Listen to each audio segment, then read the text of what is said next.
is sa Exodus 17. Yung stone, di ba po, ay pinalo ni Moises. So, yung pinakauna po, na pagpalo ni Moises sa bato, una po ay pinalo niya, at yung stone, it represent Jesus Christ, ang Panginoon Jesucristo. At diba nga po, umagos yung tubig mula sa bato. Diba po, ay may bumukal na tubig. Ang tubig po doon tinutukoy ay ang Holy Spirit. Diba po, na siyang ipinainom sa mga taong nauuhaw.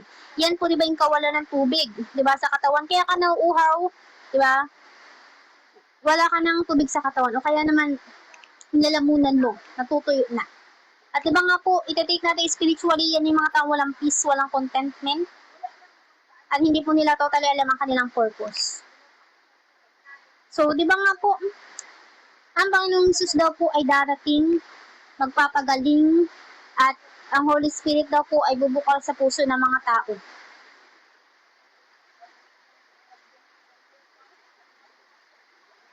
So, kung isa-sum up po natin mga kapatid, darating daw po ang kaligtasan sa mga tao sa pamamagitan ng Panginoong Hesus, Panginoong Jesucristo, at magkakaroon, kumbaga, ng sanctification, purification, pababanalin po ng banal na Espiritu, yung mga tao, di ba nga po, na tumanggap, na uminom ng tubig. Na siyang, di ba nga po, magiging tatak. Ang Holy Spirit po kasi ang magiging tatak natin sa pagtubos sa atin ng Diyos. Ibig sabihin, we are part of kingdom of God. We are kingdom citizen. Kung tayo ay merong tatak or may banal na Espiritu sa mga ating buhay. Di ba nga po, katulad ng 10 virgins.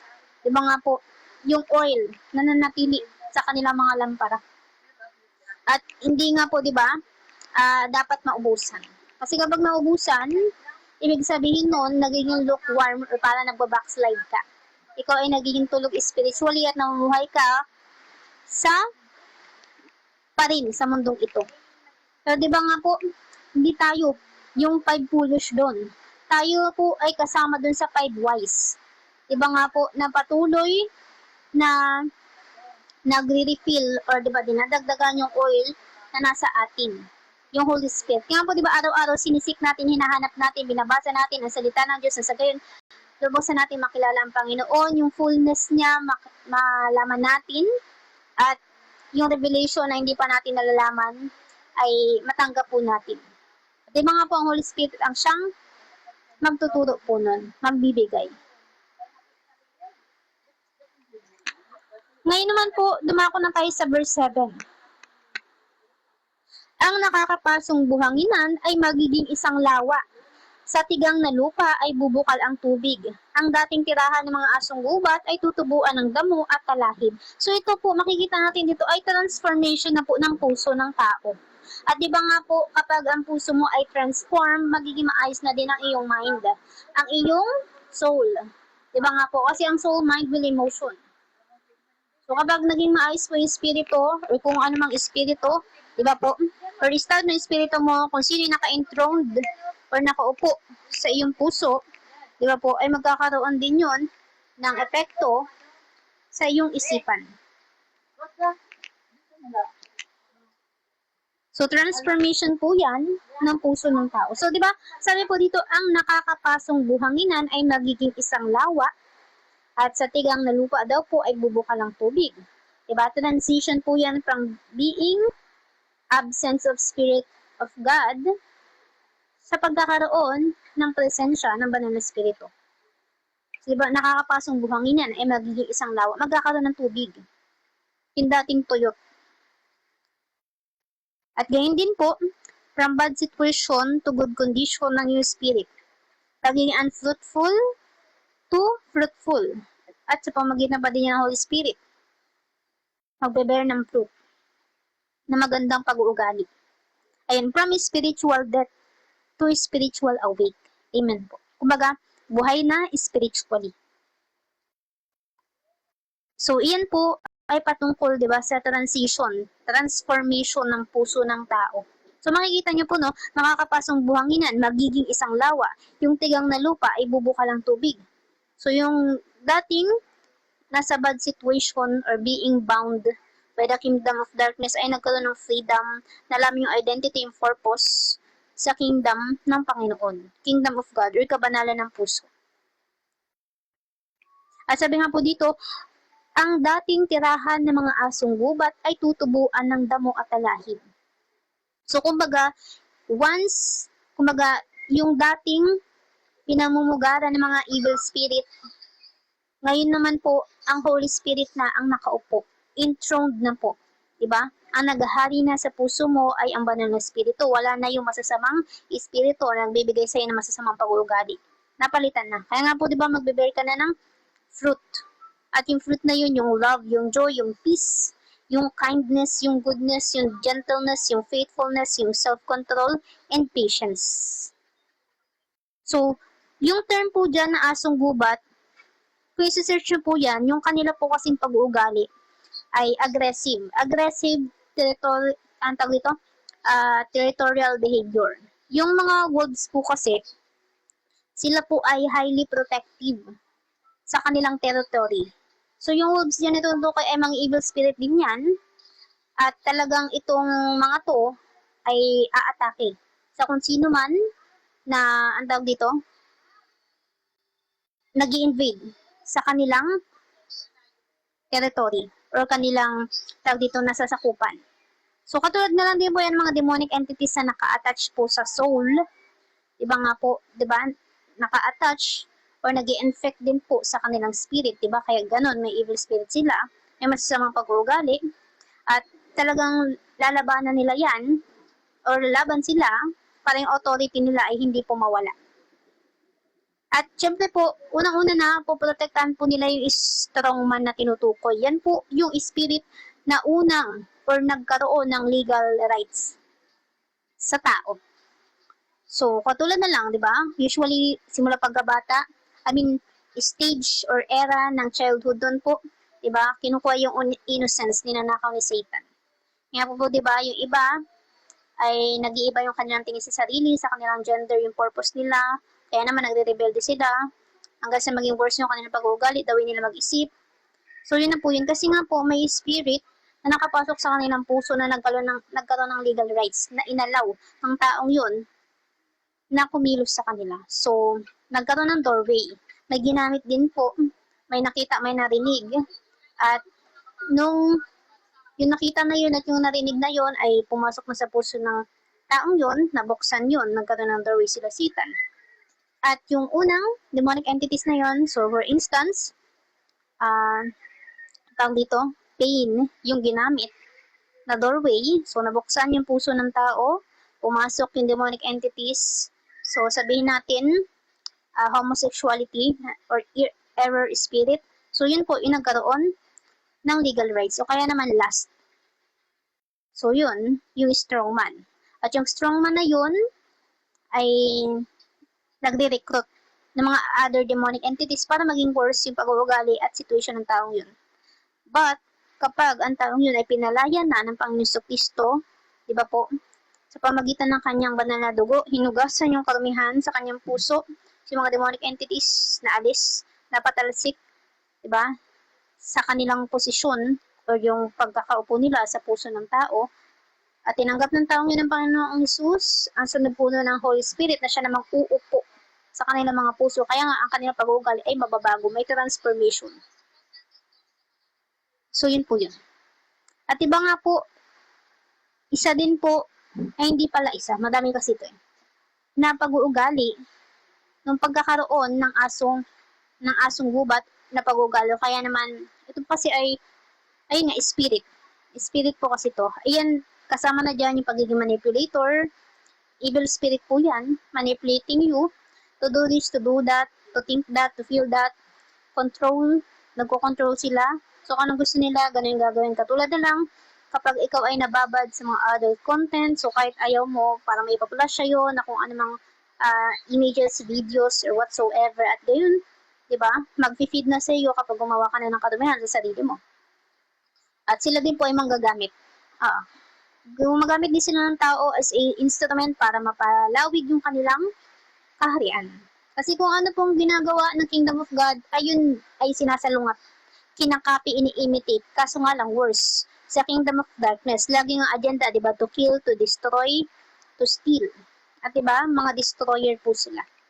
At yun po kasi mga demonic entities na yun na napapasok or naka-attach sa soul ng tao, diba, na nag-infect sa spirit ng tao, kaya nagkaroon sila ng ganun pag-uugali, yan po ay lalaban talaga.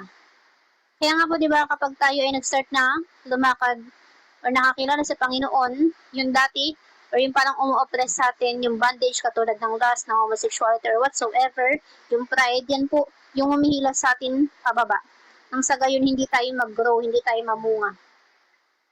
So, yun po yun. Kasi, nilalabanan nila eh. Kasi kapag sila ay nag-fail, mapaparusahan sila. Opo, mapaparusahan sila. Kaya nga po, di ba, kung mababasa na rin salita ng Panginoon, nung pinalayas ng Panginoon, yung mga demons sa lalaking sinasapian, parang legions po ata yun, nagmakaawa sila. Nasa baboy na lang daw po sila pumasok. Kasi nga, kapag sila ay pinabalik dun sa hell, sila na may paparusahan. Kaya po, di ba, walang kapahingan sa mga masasama. Because of that, paparusahan sila kasi nag-fail yung mission nila na gawing miserable at na-snatch yung soul ng taong yun na kanilang pinamamahayan. So, dahil pinalaya sila ng Panginoon Jesus, naging malaya yung taong yun mula sa bondage ito mga demonic entities, mga legions na to. At ito naman mga legions pumunta dun sa kawan ng mga baboy. Nasa gayon, hindi nga sila makabalik dun sa hell at hindi sila maparusahan. So, isa din po yun sa naging revelation sa akin ng Panginoon. So, dito po, no, makikita natin sa verse 7, ito talaga po ay patungkol sa pagiging or pagkakaroon ng transformed heart. Yung dating patay na puso, na spirit, di ba, na buhay. Because of the Word of God, because of the Holy Spirit. Di ba, from being or from hardened or dead to new heart, na kung saan alive. At, di ba, kapag alive, tumitibok-tibok yan, of course. Diba? Ibig sabihin, buhay na spiritually at spiritually sensitive na din at alam na din kung paano labanan yung kaaway. Kaya po, diba, kailangan natin magbasa ng salita ng Diyos nang sa ganyan maunawaan natin kung paano tayo lalaban yung authority natin, diba po? At yung purpose natin at makilala natin ng Diyos at maliwanagan natin isipan. So, yun po yun mga kapatid. Ngayon, tumako naman po tayo sa verse 8.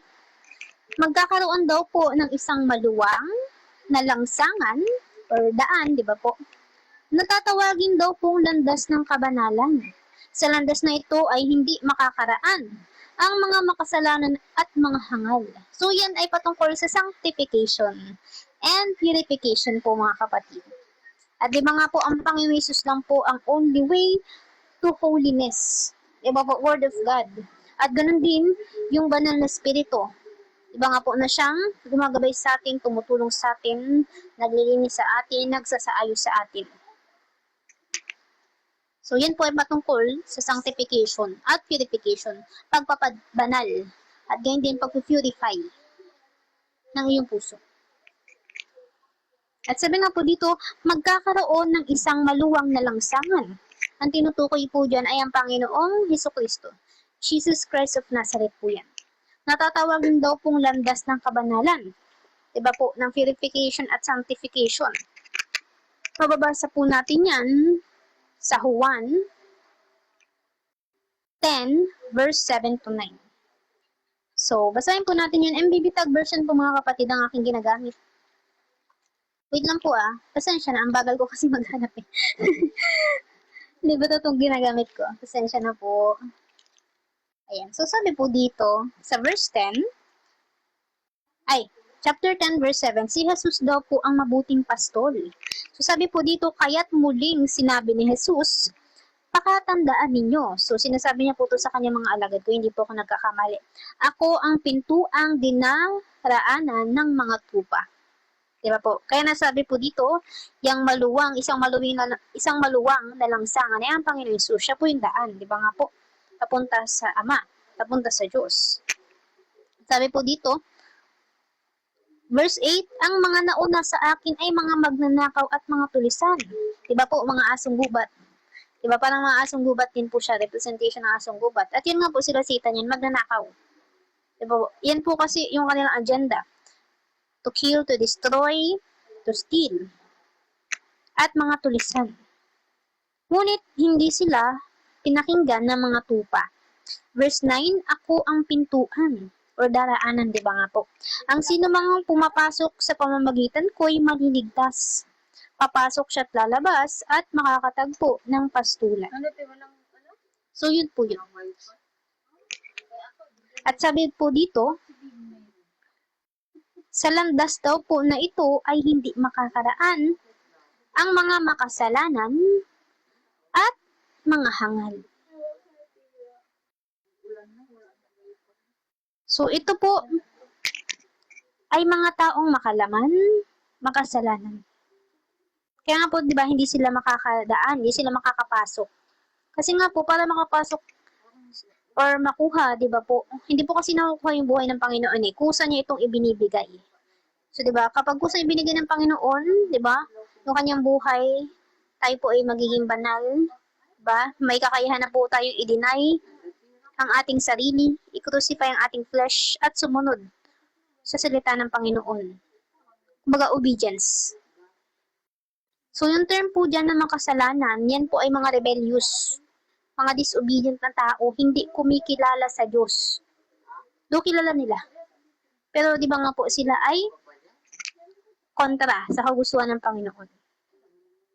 Yung mga hangal naman po, yan po ay yung mga taong lack of knowledge about the truth, mga hindi nakakakilala. At di ba nga po, kaya sila hindi makakaraan ay dahil po sa kanilang makalaman na pamumuhay. At mababasa po natin yan sa Galatia 5, verse 19 to 21. So sabi po dito, sa Galatian, wait lang po Galatia 5. Wait lang po. Ayan. So sabi po dito, Galatia 5 verse 19 to 21. Hindi maikakaila ang mga gawa ng laman. So work of the flesh po to. Makalaman, makalupa. Yun daw po ay pakikiapi, di ba? Pakikipag-sexual ng labas sa kasal. At gayon din po, kahalayan at kalaswaan. Verse 20, pagsamba sa Diyos-Diyosan, at diba, pinaka-worst na Diyos-Diyosan ay ang sarili mo. Sinusunod mo yung kagustuhan at di kagustuhan ng Panginoon. Hindi lang po itong mga ribulto, pati yung sarili mo din. Pangkukulam, diba, hindi lang po yung naghahalo-halo ng kung ano-ano mga herbs. Yan din po yung the way mo magsalita. Putting curses, declaring curses, sa pamagitan ng gossiping, kasama na din yan. Pagtuturo ng walang kabatasan, kasama na din yan. Pagsisinungaling, pagsasalita ng masasama sa kapwa mo, so siya na po yan. Pagkapuot, pag-aaway-away, pagsiselos, pagkakagalit at kasakiman. Pagkakampi-kampi at pagkakabahabahagi. Pagkainggit, pagpatay, hindi lang yan sinaksak mo or may ginamit ka na deadly weapon, kundi yan din yung the way mong magsalita. Or yun nga po, gossiping din po pala. Pinapatay mo yung reputation, yung character ng taong yun. At nagbabadala ka ng demons sa kanya kasi yung gossip or pinag-uusapan nyo na hindi maganda patungkol sa taong yun ay parang suka. At yung mga demons na nakapaligid sa inyo, kukunin yun at ibibigay naman sa taong yun. At kapag yung taong yun ay hindi covered by the blood of Christ, walang hedge of fire, walang covering ng Holy Spirit, sila po ay magkakaroon ng kabalisahan. Kaya nga po, di ba? Kapag nagkakaroon ng chismis or scandal about kung kanino man, di ba? Kapag hindi nila kaya at walang kanilang faith sa Panginoon, hindi sila spiritually aware, hindi sila spiritually alive, di ba po sila ay usually nagpapakamatay. At ngayon naman po, paglalasing, walang habas na pagsasaya at iba pang katulad nito. Muli ko kayong binabalaan, ang gumagawa ng mga ito ay hindi magkakaroon ng bahagi sa kaharian ng Diyos. Kaya nga po, di ba, hindi sila makakaraan. Kasi nga po, ang Panginoong Hesus ay ambat ng katitisuran. So, kung hindi sila sumusunod, di nila dinidinay sarili nila, kinocrucify yung kanilang kagustuhan, yung kanilang flesh, di sumusunod sa Panginoong Hesus, di ba po, hindi po sila nakaabot sa pamantayan ng Panginoon. Kasi nga po, sila ay disobedience at rebellious. Di ba, nakakapagwa-please po sa Panginoon ay yung faith at yung obedience. At ang example na po niyan, di ba po si Abraham.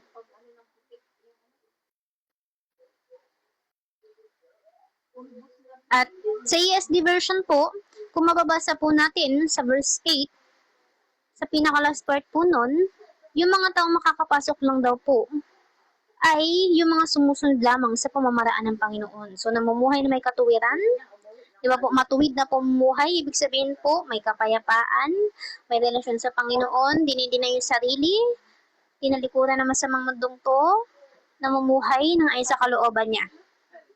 At di ba nga po nakarelay lang at nakapokus sa unseen world, unseen things sa pagbabalik ng Panginoon patungkol sa Kanya, mga gawain na patungkol sa Kanya, pagpapalaganap ng Kanyang kingdom gospel. So, yun na po yun. Ngayon po, tayo ay dumako na sa verse 9. Walang leon o mabangis na hayop ang makakapasok doon. Ito'y para lamang sa mga tinubos. So, sa verse 9, filtration naman po. Di ba? Sabi dito, walang makakapasok. Di ba? Walang makakapasok sapagkat yun lang daw po ay para sa mga tinubos, mga pinabanal at pinababanal ng Panginoon. So, filtration sa verse 9.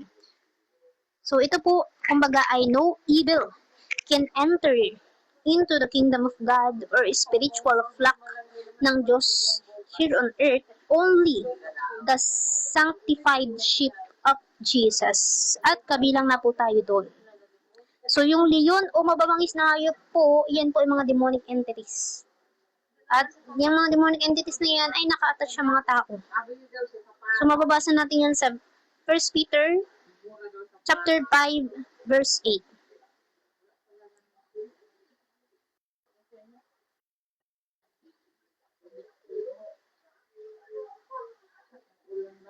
So sabi po dito, maging handa kayo at magbantay, ang dyablo ang kaaway nyo ay parang liyong umuungal at aligid na naghahanap ng malalapa.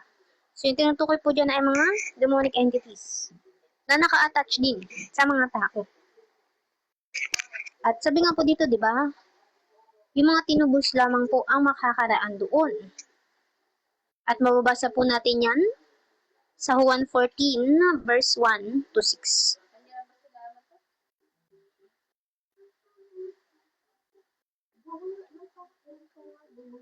So sabi po dito, si Jesus ang daan. Verse 1, huwag mabagabag ang inyong kalooban. Sumampalataya kayo sa Diyos, sumampalataya din kayo sa akin. So ang Panginoon Jesus po ang nagsasalita dito. Verse 2, sa bahay ng aking ama ay maraming silid. Kung hindi ito totoo, sasabihin ko ba sa inyong pupunta ako roon upang ipaghanda ko kayo ng inyong matitirhan? Verse 3, at kapag naipaghanda ko na kayo ng matitirhan, ako'y babalik at isasama ko kayo upang kayo'y makapiling ko kung saan ako naroroon.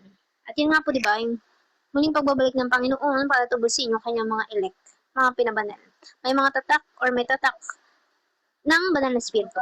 Ibig sabihin na nanahan sa kanilang Holy Spirit. Verse 4, at alam na ninyo ang daan patungo sa pupuntahan ko. Ngunit sabi din sa verse 5, sinabi sa kanya ni Thomas, Panginoon, hindi po namin alam kung saan kayo pupunta. Paano namin malalaman ang daan? Verse 6, sumagot si Jesus, ako ang daan, ang katotohanan at ang buhay. Walang makakapunta sa Ama, kundi sa pamamagitan ko. Amen. Kaya po, di ba, yung filtration po ay sa pamamagitan ng salita ng Diyos. Pinifilter na po, di ba, hinihiwalay na ng Panginoon yung sheep, di ba po? At yung goat, yung trigo, sa, ano pa ba, damo po ba yun? At yung, ang tawag dito, yung ipa sa butil. So, yun po ay mga tao. 80% mga tao po na sumusunod sa kalooban ng Diyos at mga taong disobedience, rebellious, taliwas sa kagustuhan ng Panginoon. So, sa verse 9, ang tinutukoy po dyan ay filtration. At sa verse 10, di ba po, yan ay yung redemption. Na siya din natin nabanggit doon sa verse 9 kanina. Redemption, yung pagtubos ng Panginoon sa kanyang muling pagbabalik. So, yan po ay patungkol na sa pag-uwi sa totoong tahanan, mga po sa langit kasama ang Diyos. So, sabi dito sa verse 10, babalik sa Jerusalem ang mga tinubos ni Yahweh, mga pinabanal na mga elect, mga tinawag, di ba? Mga naging tapat hanggang wakas. na masiglang umaawit ng pagpupuri. Paghaharian sila ng kaligayahan, ang lungkot at dalamhati ay mapapalitan ng tuwa at galak magpakailanman. At yan po yung mababasa natin sa Pahayag 21 verse 1 to 7 and 8.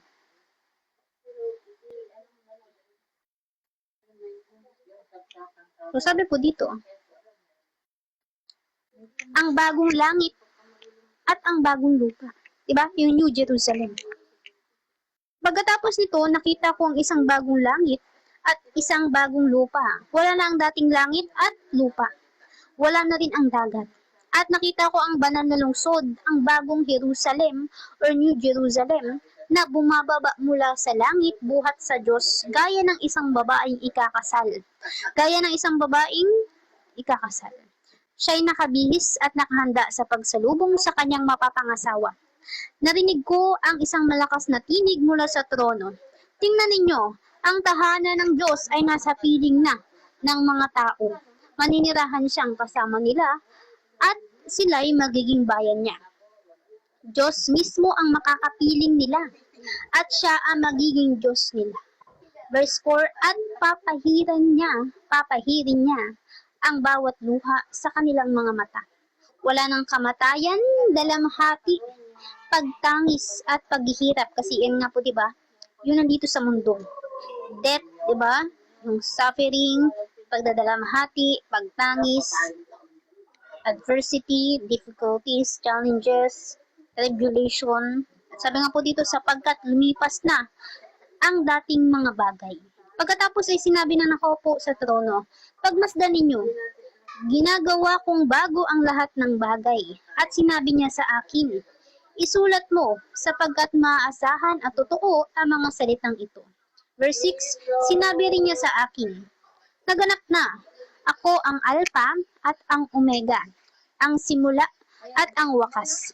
Ang sino mang nauuhaw ay bibigyan ko ng tubig na walang bayad mula sa bukal na nagbibigay buhay.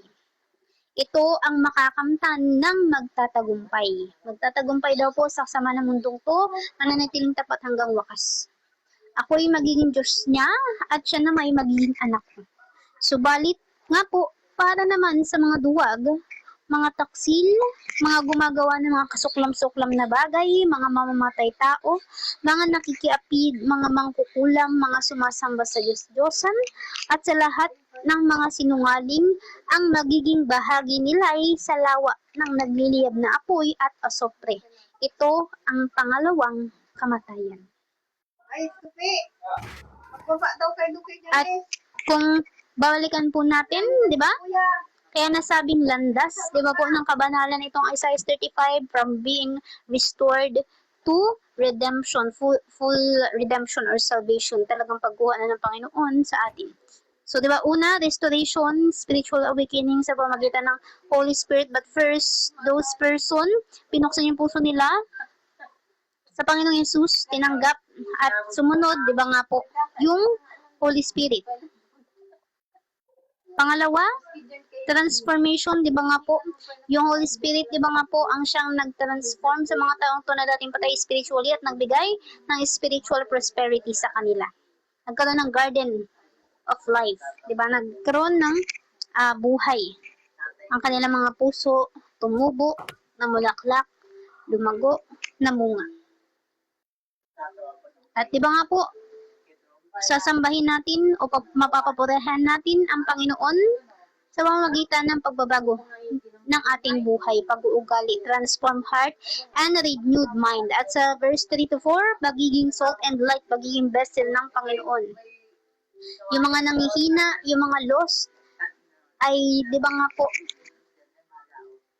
ay mabahaginan ng, tag dito, kalayaan, ng light, ng, tag dito, yun po, kalayaan, kaligtasan, kaliwanagan, deliverance, diba? Vessel of deliverance. At yun nga po, isi-share natin ang salita ng Panginoon dahil doon nga po nagmumula, diba? Lahat ang strength na magpapalakas sa mga taong to na mga lost, mga tired soul, talagang pasuko na sa buhay.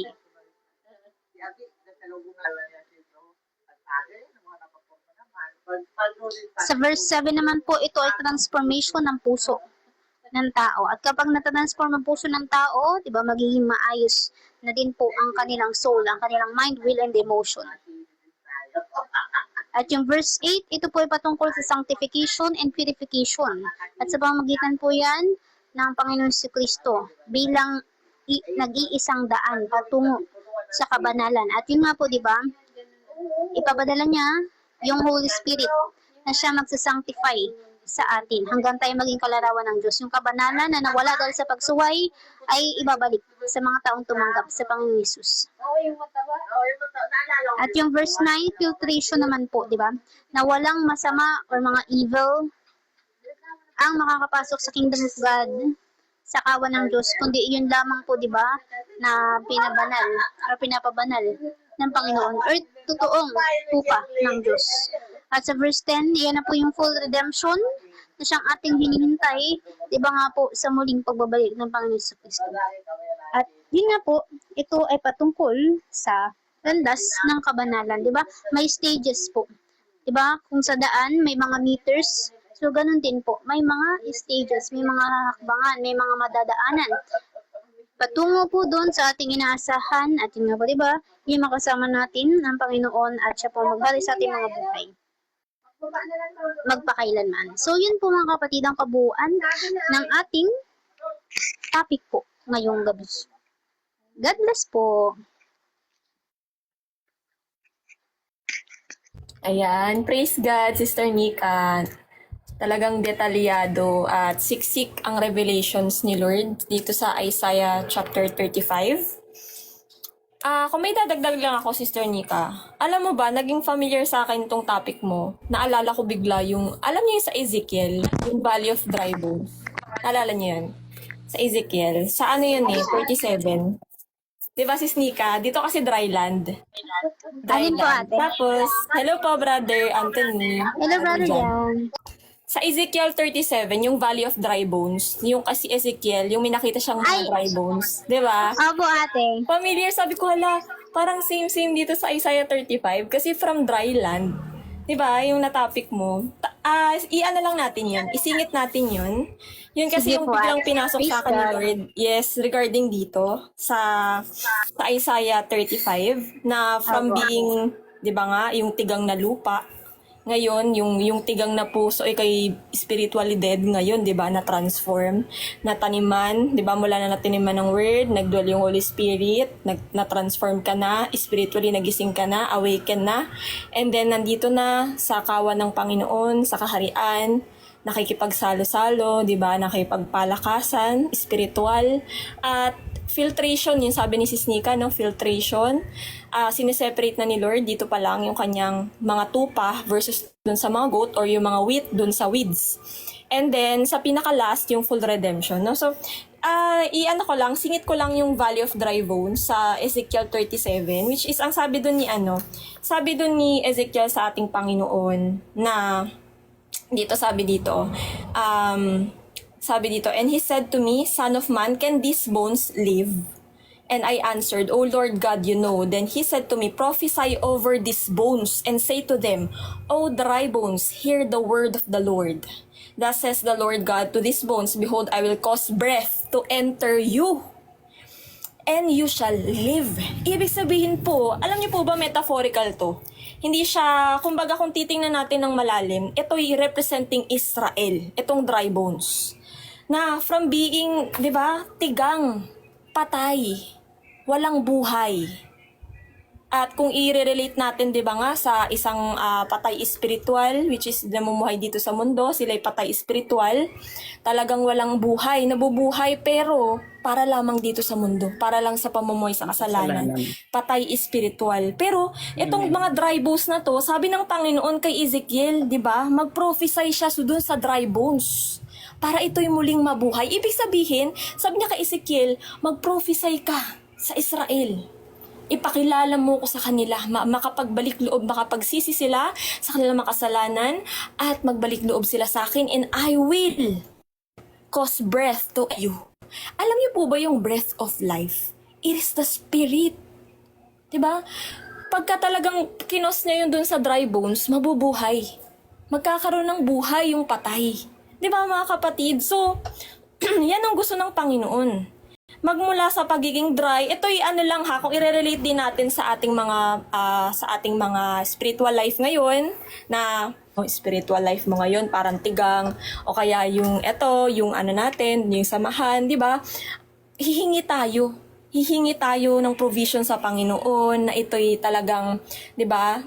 Ipagpe-pray natin na Lord, from being dry, talagang puspusin mo kami, 'di ba? Talagang i-water mo kami. Itong ginagawa namin sa iyo. 'Di ba? Para hindi maging dry. 'Yun yung yun yung parang pumapasok sa akin dito na hindi lang representing na yun nga yung mga sa spiritualidad people papunta sa meron ng Holy Spirit. Eto nagiging dry din kasi dito sa spiritual walk mo na, 'di ba? Yung pagka may mga umaatak sa atin na mga bad spirits, 'di ba? Parang hinihigop yung spiritual life natin para ma-drain tayo spiritually. So, 'di ba, kailangan pa rin natin na ipag-pray sa Panginoon na tayo ay i-restore. Ayan, tayo ay i-restore. Tayo ay i-water ng Panginoon, puspusin niya ulit, 'di ba? Tayo ay talagang lumagablab muli ang apoy, 'di ba, ng ating mga pananampalataya sa Panginoon. At alam naman po natin na ang foundation ng ating faith ay ang Panginoong Jesucristo, ang kanyang salita. Kaya tayo ay palaging mag-abide, manatili sa kanyang salita. Dahil diyan po nanggagaling po talaga ang buhay sa ating Panginoong Jesucristo. Yun lamang po mga kapatid, salamat po. Baka may idadagdag po kayo, Brother Daniel. Miss Angel. Ako may idadagdag Anay. ako. Yung dito Yes po. Yung dito sa verse 5 na ni Sis Nika na ang mga bulag ay makakakita at makakarinig ang mga bingi, 'di ba? Ito tayo 'di ba yung sa natapik ko sa Jesus healed the blind man. Yung blind man na sinasabi doon, tayo yun noong mga panahong bulag pa tayo sa katotohanan tungkol sa salita ng Panginoon. 'Di ba? So, nung binuksan ng Panginoon yung ating mga mata, nakita natin ang katotohanan. Kung gaano tayo na-deceive ng mundong ito. Kung paano tayo pinaniwala ng mundong ito, kaya natin nakita ang katotohanan. Makakarinig ang mga bingi. 'Di ba? Ang Panginoon, alam naman natin na tayo kanyang pinagagaling. Pinagaling niya tayo upang tayo marinig ang kanyang salita. Salita ng katotohanan na makakapagbigay sa atin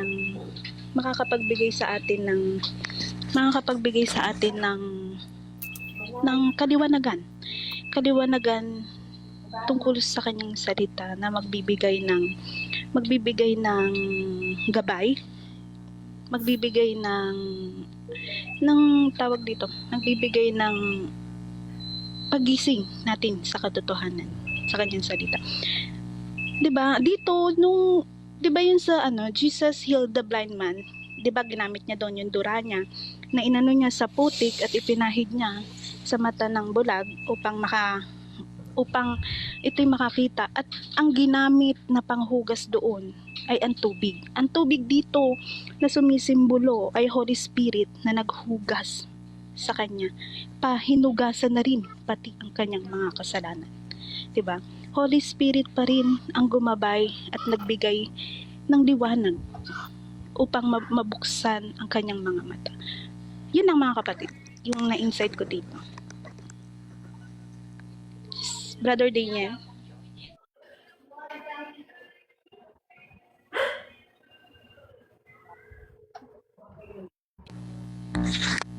Sister Lynn, okay na? Baka sila Brother Daniel. Amen.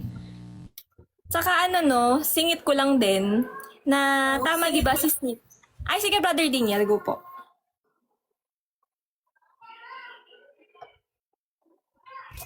Sige po ate, tuloy mo muna. Yung di ba, speech or word, sound, di ba yung currency in spirit? So, kailangang, di ba, katulad dito, yung sinabi ng Panginoon kay Ezekiel, prophesy. Ibig sabihin ng prophesy is saying anything that God has told you to say. Kung ano yung pinaparating ng Panginoon, gusto niyang iparating mo, sasabihin mo. Kasi in spiritual realm po, kaya nga po sinabi po sa salita ng Diyos na makapangyarihan ang dila. Kasi po, in spiritual realm, ang currency po talaga, speech, salita. So, ibig sabihin, you're creating. Talagang yung pagsasalita mo. So, the moment tayo nag-share ng kingdom gospel, natataniman talaga sila in spirit. So, kailangan po talaga, wag tayong tumigil. Wag tayong tumigil sa pagsasalita, sa pag-spread ng kingdom gospel ng salita. Kasi po, in spiritual, talagang natataniman po sila. May nangyayari po talaga in spiritual realm. Kasi alam naman po natin that anything that is visible dito sa physical realm ay nanggaling sa invisible, sa unseen. Talagang, dun po nakabase ang lahat sa spiritual. Kung anong meron dito, meron po dun. 'Di ba? Kumbaga kung meron tayo, kung may tubig dito, may tubig dun. Kung may tinapay dito, may tinapay dun. Ibig sabihin, yun yung source, which is limitless. No end. Walang hangganan yung source sa spiritual, which is dito meron. Talagang lang dito, limited lang tayo dito. Kaya ang talagang ang sabi ng Panginoon, di ba napakatalino ng Panginoon, sabi niya mag-focus kayo sa unseen. Kasi yun yung source. Yun yung talagang walang katapusan. Ito kasi may katapusan, yung physical. Umaasa lang siya, nagbabase lang siya sa spiritual, which is yung source.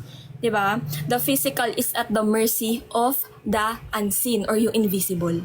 So, ito, mahalaga lagi po tayo mag-focus sa hindi nakikita, sa unseen. Kasi dyan po talaga nanggagaling ang lahat. Hindi po mula dito. Sabi nga po, diba, sa prayer, let your will be done as it is, thy kingdom come, thy will be done on earth as it is in heaven. Kung ano doon sa spiritual realm, diba, magmamanifest dito. At alam niyo po ba kung ano po yung portal from unseen to seen or physical? Alam niyo po ba? Faith. Pananampalataya.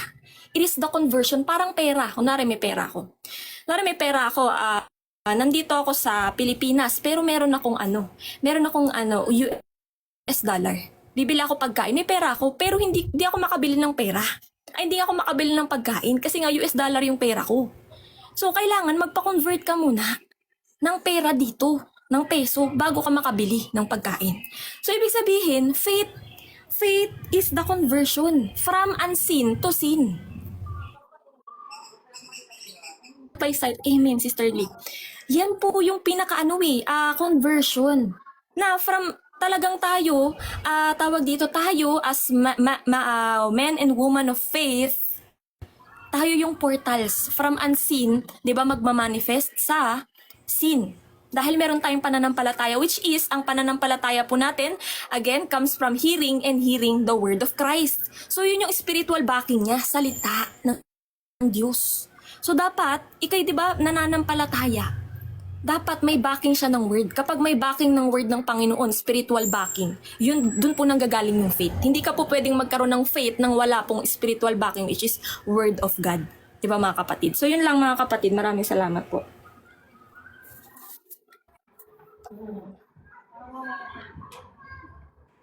Saturday niya, may dadagdag ka po. Ayun nga po, so regarding din po siya sa, ayun, sabi mo kanina, Sister Nika, yung about kay Lazarus.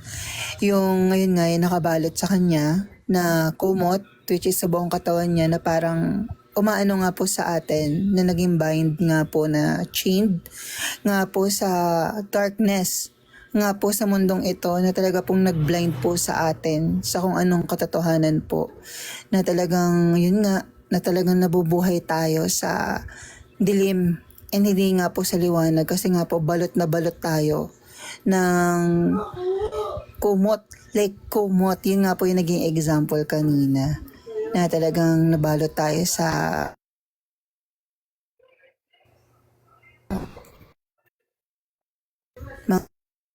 mga chains and alam niyo po yun,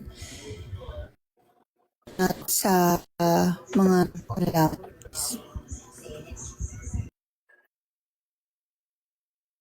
Puputol-putol siya.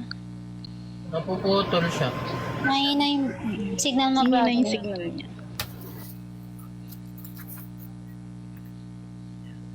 Mahina nga. Hindi na yung signal niya. Mahina ang signal. So, karagdagan lang din po nung kay Ate Lynn, yung frequency na tinutukoy niya. Yung sa spiritual realm po kasi, yun yung nagiging, nag-a-attract pala sa mga spirit. Kaya nga po, di ba, yung through singing, yan po ay, tawag dito, nagsusumon tayo, nagtatawag tayo ng spirit, at ang pinagkaiba na lang or magkakatalo is anong spirit, yung tinatawag mo kapag kumakanta ka, o kaya naman kapag may sinasabi ka. Kasi po yung music, form din po siya ng worship. At yun nga, tinatawag mo kung anumang spirit yung napapapurihan ng kinakanta mo. At iba nga po through our mouth din, kapag tayo ay nag-declare ng word, iyan man ay curse, kaya naman makakapag-bless sa soul ng taong yun, di ba po, nag-epekto po yan sa kanila. Kaya po, di ba, maging maingat tayo din sa ating mga sinasabi. Maging, at tawag dito, ng ating pakikinig, ay mas talasan natin maging alisto tayo na sa gayon hindi po tayo madapa. At hindi po tayo maging rason ng pagkataba ng iba or pagka-open ng kanilang puso sa mga demonic entities.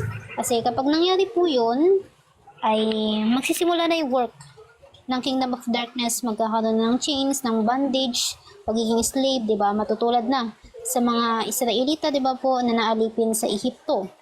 At makakalaya lang sila sa pamamagitan, di ba po, ng pagliligtas ng Panginoong Jesucristo.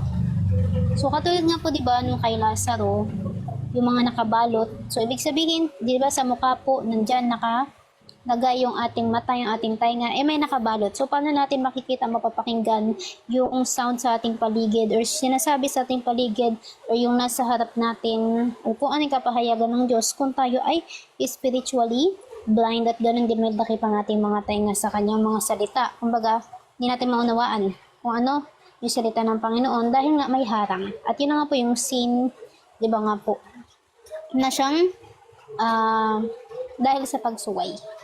At gayon din, di ba po, yung mga nakabalot sa kamay at paa, di ba po, bandage talaga, chains. At di ba nga po yung setting, before po lumabas si Lazaro na naging ganun yung description sa kanya, may mga bandage siya po ay nasa libingan. So siya nga po ay patay. Di ba nga po? Pero yun, ito represent din po mga taong patay spiritually, di ba? Tinawag ng Diyos ng Word of God, lumabas, naliwanagan sila. Di ba nga po at nakalaya sila kasi sinabi sa pinaka-last part, kalagan ninyo siya. So ibig sabihin, di ba po, inalis, brinake yung chains na bumabalot sa kanya, yung death, everything, di ba nga po? At makakalakad na siya. So, ibig sabihin, diba po, nagkaroon na siya ng movement, nagkaroon na siya ng life, at gayon din, hindi na siya naging restricted or naging alipin. Kasi diba kapag alipin ka, limited yung nagagawa mo. Kasi ang sinusunod mo, yung nag-uutos sa'yo, o yung kumukontrol sa'yo. So, yun lang din po, yung about kay Lazaro. Yun yung madadagdag. Topic natin yan, Sis Nika, sa Sunday. Diba? Yung Kaya Death ba of yung Lazarus. Sa'yo kay Ate Sunday. Angel. Sa Sunday, itatopic ko siya. Sa Sunday. Ayun. Yan, para maano natin yan, lahat ng revelation ni Lord regarding dyan. Grabe ate, no, nadaanan yung last Oo. Nakakatawa. Magta-topic ako ng June 10, June 11, ay 1, June tuloy. 1:10, tapos si Ate Bless mo ang 1:11. Ayun. Oo. Medyo mauuna Yan. Mauuna yung 11 na kailang pa mga kapatid. Oo, nandiyan. Ayun, galing. Oo. Ay, parang nabanggit din yung June 10 ate, no, kanina. Oo, Praise nabanggit God. mo din si Snika, yung shepherd. Thank you, Oo, Lord. nabanggit mo rin siya, nadaanan mo din siya. Ayun. Nauna na pala, no? Nauna na pala. Somehow, Nauna na kayo. parang Lahat ng topic. Pero nag-recap okay lang tapos kasi na may, gano'n. may ibang revelation naman. Oo, pag sama-samain na lang natin ulit sa sa Sunday, and then sa Sunday ka ulit si Angel, tama ba? Next Sunday. Yes, open ako ng Sunday. Ipopost natin ang bagong schedule kasi matatapos na yung week. So next week, iba po yung magiging schedule. Ganun pa rin naman yung day, MWF and Sunday. Pero yung turo lang, yung oras. Ayan. I-finalize lang natin and then ipopost po natin dito sa TikTok account natin na official, and then sa Facebook group and page, and then sa YouTube, sa ating mga platforms po, mga kapatid. Yun lamang, mga kapatid. Baka may Ang ano lang dadagdag po pa sila nung, nanay. nung topic na to, no, yung about sa, may stages po talaga na dadaanan. Kaya ba, di ba Yes. naging landas? May bawat kilometers para makapunta ka sa Yes, destination. from one stage Mga to dadaanan. another talaga. Yes. Ayun, kaya Stage by landas. stage Ayun talaga po. siya. Amen, Sister Lee. Nanay, baka may ibabalik, idadagdag po kayo. Nanay Wilma, Nanay Evelyn, baka may nais po kayong idagdag. Pinapahinto ako eh. Kayo na lang po muna. Pinapahinto. Parang ano, kasi yung parang, Pinipigilan parang ako. revelation. Ikaw na lang, Brother Daniel, gusto mo? Closing. Mm-mm. Yes, Prayer, Ate para Emily. mapag-pray mo yung mga attacks dyan. Sister Angel. Yes. Pero Miss okay na Angel? siguro. Okay na siguro. Ay, ako. I-ano ko na lang sa Sila topic nanay. ng revelation about gang. Sa topic mo na lang sa Okay. Sila nanay. Sis Lee, baka may may dadagdag. Sa ating mga kapatid. Opo, kapatid. Inaatake po yung signal ni Brother Daniel. Pinipigilan. Pinabawalan siya magsalita. Binubunot. Binubunot, inaatak. Pero hindi yan magtatagumpay. Ano lang, ang gugulo lang, kaaway. Para simula pa yung I-rebuke natin nakaraan. in Jesus' name. Grabe talaga. Di ba? Ginugulo siya lagi. Pag magsasalita ako, saka siya mga ano. Yes. Yung mga spirit po? na naghihinder ng signal. Yan po yun. Evil spirit. Si Taning po. Taning. Si Satan. Dito, magagalak na tayo dito sa chapter at sa verse 10. Di ba sabi ng Panginoon? Amen, nanay. Diba, no? Okay, ibabahagi ko lang to kasi dito nasisiyahan na ako dito eh. Babalik sa Jerusalem ang mga tinubos ni Yahweh na masiglang umaawit ng pagpapuri. Paghaharian sila ng kaligayahan, ang lungkot at dalamhati ay mapapalitan ng tuwa at galak. Magpakailanman, di ba? Praise God.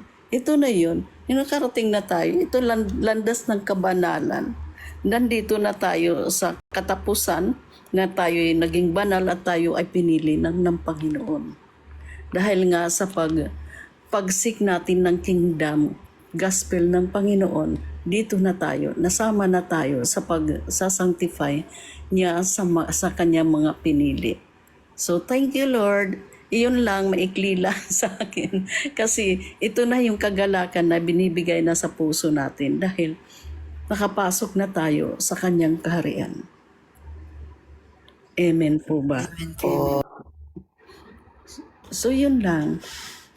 Yun lang ang yung share ko para yung magalak na lang ako doon sa katapusan. Amen, nanay.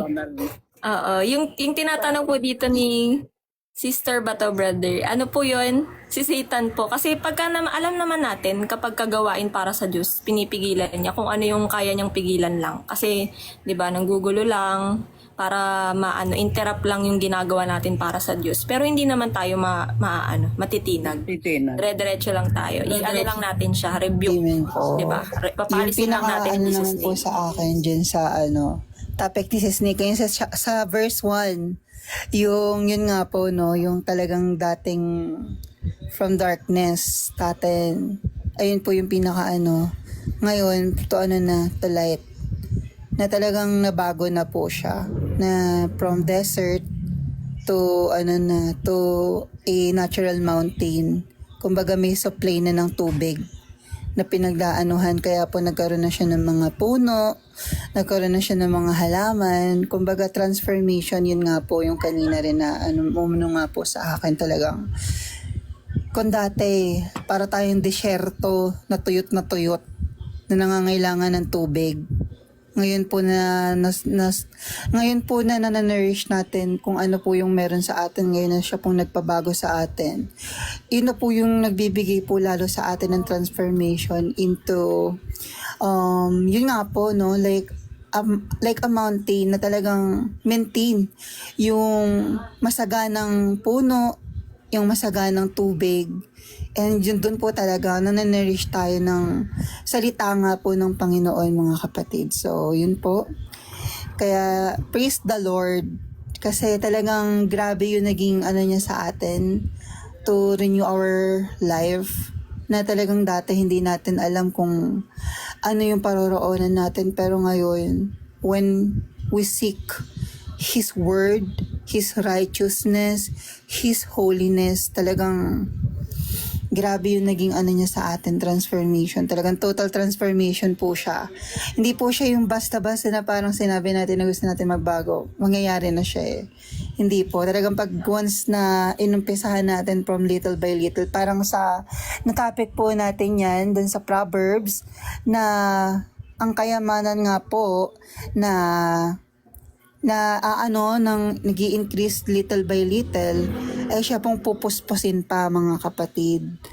Kaya nga po na, parang ano din po yan, no? Kayamanan, na nag-uumpisa muna sa maliit. And then kapag nakita po na maayos yan, and na ano nga po sa tama, amen, may process po. Na ayun nga po, na ano siya sa tama, pupuspusin pa po tayo lalo ng Panginoon sa atin. Kasi nga po, ganun nga po, 'di ba? Like our faith, nag-uumpisa muna yan sa pakikinig, pagbabasa. And doon pa lang po magsisimula yung pagpasok po sa atin ng banal na spirito na siya po magpupuspos po sa atin ng pagbabago and kaalaman po sa salita po ng Panginoon. Yun po, mga kapatid. Salamat po. Amen. Amen po. Talagang may proseso po, no? Talagang dapat madaanan. May purification. Diba? Katulad nung sinabi sa 1 Peter chapter 1, kung di po ako nagkakamali. Yung faith natin para siyang ginto, na kung saan, diba nga po, para malaman kung dalisay ay pinapadaan sa apoy. Diba nga po sa tribulation, pagtitiis, para malaman kung talagang tatagal or talagang totoo, seryoso yung ating paghahanap or paglakad sa pamumuhay na gusto ng Panginoon. So, yun po. Ayan. Nanay Wilma, may add po? Ito naman yung ano ko about sa yung symbolizes ng glory of Lebanon and Carmel and Sharon. It is symbolized the beauty, strength, and fertility. Kasi dahil sa mga, yun nga binanggit ni Brother Daniel, nandun na nga yung mga fertility, nandun na nga lahat ang, kaya naging growth tayo dahil sa mga puno, dahil sa mga binigay ng Panginoon na biyaya. This is all about the blessing of God. Kaya nagkaroon, kaya iyon ang naging symbolize about sa Sharon and Carmel. So, thank you for this revelation na pumasok sa isipan ko. Kasi iyon ang naging daan, kaya nga nagkakaroon nga ng, iyon nga sinasabi step by step na tungo sa paano tayo magiging banal sa Panginoon. Kaya nagdadaan tayo talaga sa masikip na daan.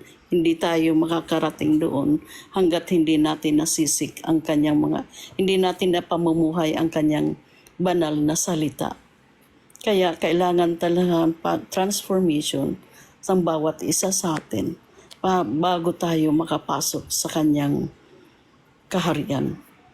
So yun lang po. Amen po. Talagang from pagiging cursed ground, katulad nga po, diba, nun sa Genesis, panunumbalik sa Garden of Eden. So, yun po. Praise Wala God. na ng life forms. Kumbaga namumunga. So dito po talaga natin maano, no, na ang Panginoong Hesus, ang salita ng Diyos, siya po yung seed na itinatanim po, 'di ba, sa ating mga puso, seed of faith. Tapos yung Holy Spirit, yun naman po yung magiging tubig na magne-nourish sa atin para nga po, 'di ba, tayo ay tumubo, lumago, mamulaklak at mamunga. So, without the Holy Spirit, patay pa rin po tayo spiritually, even though nakapakinig tayo ng Word of God. Kasi nga, di pa talaga natin totally ibinubukas yung ating puso sa Panginoong Hesus. Kaya yung patnubay ay hindi pa din, di ba nga po, natin natatanggap. para tayo magkaroon, mag-bear ng fruit, magkaroon ng transformation. Kaya po, di ba, kung babalikan natin from restoration, spiritual awakening, dahil sa Holy Spirit, di ba nga po, naipadala ng Panginoong Jesus to transformation, at sunod, pagiging vessel, pagpapahayag, pagiging salt and light, then yung pagbabalik, yung pagdating ng Panginoong Jesus para iligtas sa kaaway, di ba? From being bound to death, to sin, to kingdom of darkness, di ba? Makakakita yung mga bulag spiritually, bingi, di ba nga po may takip yung kanilang mga tainga kaya hindi nila maunawaan kapahayagan ng Panginoon. To dito, yung pag-agos, di ba po, ng tubig, so ibig sabihin darating nga po ang Panginoong Hesus at magbibigay, di ba nga po, or papainumin yung mga taong nauuhaw, walang contentment, walang peace, nang sa gayon sila ay magkaroon ng kapayapaan at mag-grow po sila sa spirit at sa wisdom, at yung mga sumunod pa po na mga nabanggit po natin kanina. Total transformation. Amen po.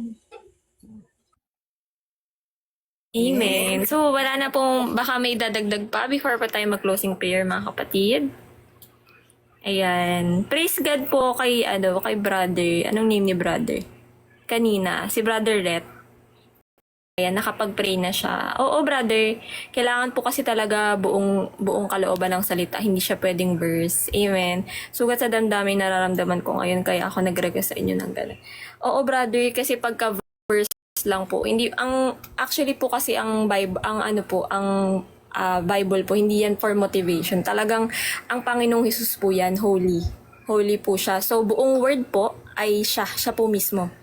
Comfort po yan, yung buong word. So, kailangan po natin siyang talagang i-pray, manalangin sa Panginoon, kasi siya lang naman po magbibigay sa atin ng comfort, kasi siya nga po ang God of all comfort. Sa ating i-cast lang po natin lahat ng anxieties natin, lahat ng mga nararamdaman natin, at diba, papalitan po niya yan ng comfort. Diba, yung burden na nararamdaman mo ngayon, siya po yung magpapawi niyan. Amen. Amen, brother, for transformation. Ate, isama na lang po natin siya sa closing prayer. Sige, sis ni Brother Daniel, pasama na lang po si Brother Red. Nakalista na agad ate kanina. Nakalista na. Praise God. Na-minute agad eh.